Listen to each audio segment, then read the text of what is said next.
Hello everybody, Sergeant Soldier here, and we're back with another How to Rust, and we are returning to looking at the front side posts for two weapons that I actually forgot to include in the previous video. However, the first thing we're going to look at though is the custom SMG. Now, when we previously looked at it in the previous video, it had that really fat blocky front side post, right? Well, this is on the staging branch, but check this out. They actually filed it down just like the bolt action, which means that in terms of accuracy, yeah, it's still pretty good. It's about the same. Now, do you actually need the front side post to be skinnier? A lot of people have said no that I've showed this to. They said, what does it matter? You're still going to go point blank, really close to them, and still let them have it without even aiming. And it still does pretty well. However, just having that front side post filed down, one sec, like it is now, at least allows you to track what you're shooting at if you are in fact looking down the sights. So after that, we're going to be looking at the double barrel shotgun, which I forgot in the previous video, and the rocket launcher. Now the double barrel, I couldn't find anything that closely resembled it because, I mean, check this thing out. It's got a screwdriver sticking into it. This is Apocalypse made. However, like most double barrel shotguns, some of them have a front side post for you to at least be able to aim at, and some of them don't. So what I've done, go on the back side here, is I put a sign up. And I've found that if you aim at this sign from, a little bit away, if you aim using the center block right there, right around right there, and you shoot, you don't really hit crap. It kind of just goes all the way around the side. However, if you back up around the same spot, if we aim roughly at the same level the two barrels are, about on screen an inch or so above that wood block, you'll notice there's a couple more rounds hitting the actual sign itself. Try it again. Now we might be too far back. Let's maybe move a little bit closer. Get about that same inch gap there and let it rip. Now we're actually hitting the sign. Now, because it's buckshot, it does require more little pellets to hit the target before it actually does a serious amount of damage. However, trying to aim with this thing is difficult because you don't know where to aim at. There's nothing to tell you, hey, you need to aim off of this, you need to aim off of that. You can't aim off this little block here in the center because that's going to end up shooting way too high. See all the rounds that went up there this time?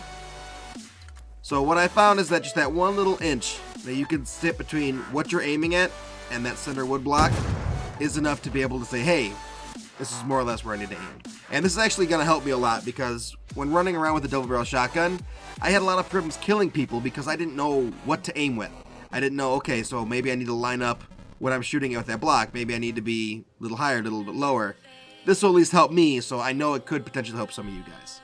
Now we're going to look at the rocket launcher. Now this is one weapon that I left out of the previous video by mistake, and I wanted to apologize about that because this is a weapon that probably should be tweaked a little bit from the developers, and here's why. Looking at it, the weapon that closely resembles our own rocket launcher, in my opinion, is the AT-4. Yes, it is a lot more modern, and ours is a lot more crude looking. It looks more like someone took some old piping out from underneath the house and stuck a rocket inside of it, but that's what it is. It's post-apocalyptic, right? So looking at our own rocket launcher in this AT-4, there's a few things that are different. First of all, as you can see, when shoulder firing our own rocket launcher, our face is directly behind that exhaust point on the launch tube. And looking at the AT-4, that's actually how it's supposed to be. If, for some reason, your face was directly behind the launch tube like it is in our rocket launcher, that exhaust would melt your face off. Literally. That's why they go back beyond the person, and before firing an AT-4, you have to yell, backblast area clear. It will kill somebody.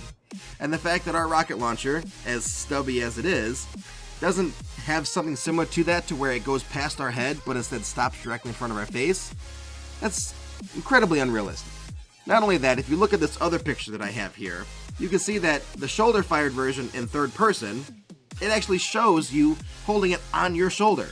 So I don't know why there's a disconnect between the first-person version, which is this, and the third-person version, which you're looking at in the picture. I'm not quite sure how that happened, but hopefully it's something that we can get addressed because this looks absolutely ridiculous. Not only that, look at it, it's completely blocking the entire screen. If anything, the rocket launcher should look closer to this when you're firing it, just slightly more elevated so that the sights actually line up. This is probably a lot closer to what the rocket launcher should look like. So anyway, that's pretty much it for this video. Sergeant Soldier here.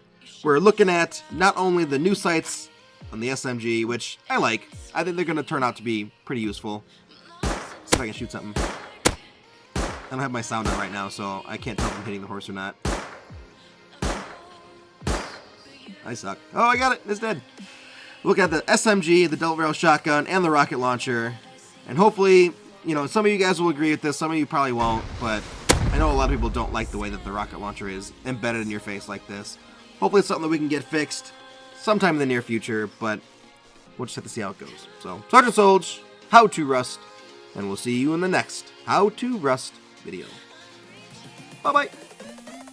Thank you so much for watching this episode. If you want to see more great content from Private Astro or myself, please hit that subscribe button and click on any of the videos above. Otherwise, we'll see you in the next Sergeant Solge or Private Astro video. Bye-bye.